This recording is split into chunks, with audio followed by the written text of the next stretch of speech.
I was the editor of a weekly newspaper in southeastern Colorado when I saw a very unusual event on March 28, 2007. Waiting for a quorum to show up for a school board meeting in McClave, Colorado, I stepped outside for some fresh air. I was shocked to see a strange image in front of me. Not too far away, I saw a very thin white cloud rising from the ground into the sky. The base of the cloud was at ground level and was foaming, kind of like boiling water but without bubbles. Within the cloud, I saw perhaps 8 to 12 perfectly straight black lines. This was not a natural cloud. The cloud rose tens of thousands of feet into the sky, and at the top it tilted like a fluted vase away from a distant spectacular thunderstorm east of Lamar, Colorado. I then spotted similar clouds rising from the Colorado prairie, and they seemed to be in a possibly elliptical circle around that distant storm. I assumed they continued on the opposite side of the storm, which was out of view. A former political appointee in Bent County, Colorado, a day or so later mentioned that he was driving home from somewhere, and that thunderstorm formation, in his words, was spectacular. I didn't ask him if he'd seen what I did as he was driving and looking around as I happened to do.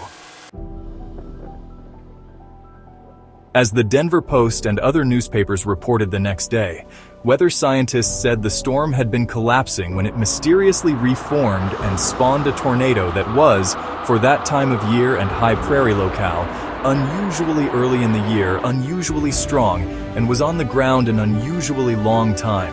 It did kill a woman in Holly, Colorado, where substantial damage was sustained. The next day, scientists and weather observers swarmed around the area to see the devastation. I guess I was in shock during this experience. I had not gone to my car to grab a sophisticated press camera to photograph the unusual cloud, though a friend later said that was why I was still alive. Nor did I think to go back in and ask the school board people to come out and look. As far as I know, no one else seemed to see what I did. A day or so later, at a regional press conference, I saw a meteorologist who worked for the government in Pueblo. I tried to explain what I had seen, and he was understandably confused. And, well, I now know what it's like when anyone has a strange encounter that most don't want to know about. When he asked what it looked like, I didn't try to draw a picture. Instead, I just picked up my lined notebook, turned it on its side, and folded it back to show the vertical lines. I said the cloud was very narrow and very tall. A few years earlier, I had owned a small newspaper in another southeastern Colorado town, not many miles away. Back then, I would often receive information from Tom Bearden, who was an expert in scalar weather technology. He had written papers about its use for weather control and manipulation. I wish I had purchased items from his website, and the information he had sent me disappeared when I had sold the newspaper and moved away. He passed away in early 2022, and links to his website and some of his research are still available. It is my understanding, or I was told, that the area where the Holly tornado occurred is in a kind of shadowland where weather ground radars start to peter out. If that's true, that would make the area a good place for a weather manipulation experiment. YouTube has several channels that discuss aspects of weather technology and its alleged use to control storms and weather. Dane Wigginton has a bioengineering website that weekly reviews weather events from his perspective and research. On Rumble, Real Fishing Life details what he alleges are observable weather strangeness. I will add another anecdote. Around 2000, give or take a few years, the Denver area was experiencing a severe drought. One mid-morning, I stepped outside the Colorado Press Association building on Glenarm Place, where I managed their newspaper clipping service. As I began a short walk, I stepped into the alley behind the building and was shocked by what I saw in the sky. Endless rows of perfectly spaced, narrow white clouds stretched across the northern horizon. They seemed to go on forever. Imagine rounded lines arranged in formation and seen crosswise and precisely placed between each other.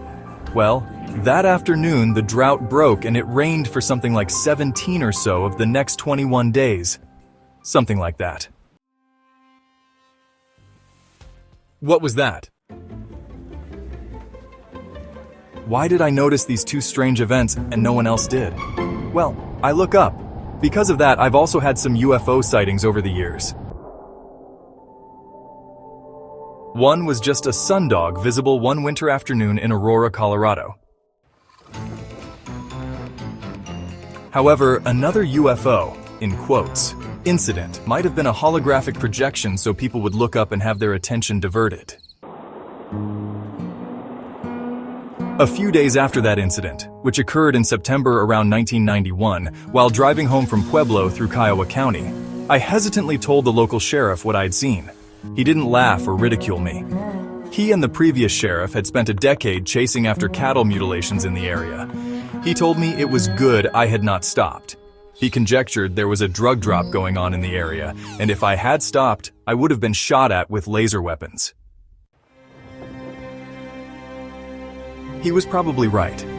For while I kept glancing at the strange object in the sky that was maybe a half-mile long, others have seen this kind of thing 2 years ago. While looking at the unusual thing in the sky, which had a red light on one end and an amber light on the other, I could also see a helicopter with a bright headlight following me in my rear window. It stopped only when the headlights of a distant car suddenly loomed on the horizon near Haswell ahead of me. I'm reporting this because I want those who are reporting on mysterious storm and weather anomalies to know others have seen what they see. And I hope you will have an open mind about the occasional high strangeness a friend or total stranger may try to tell you about. Yes, there is a secret society which allegedly has a hoodwink degree, and alphabet agencies and attention seekers routinely make things up. But some of you who have experienced the unusual know that unusual things do happen. And not all are just random, but sometimes planned and carried out.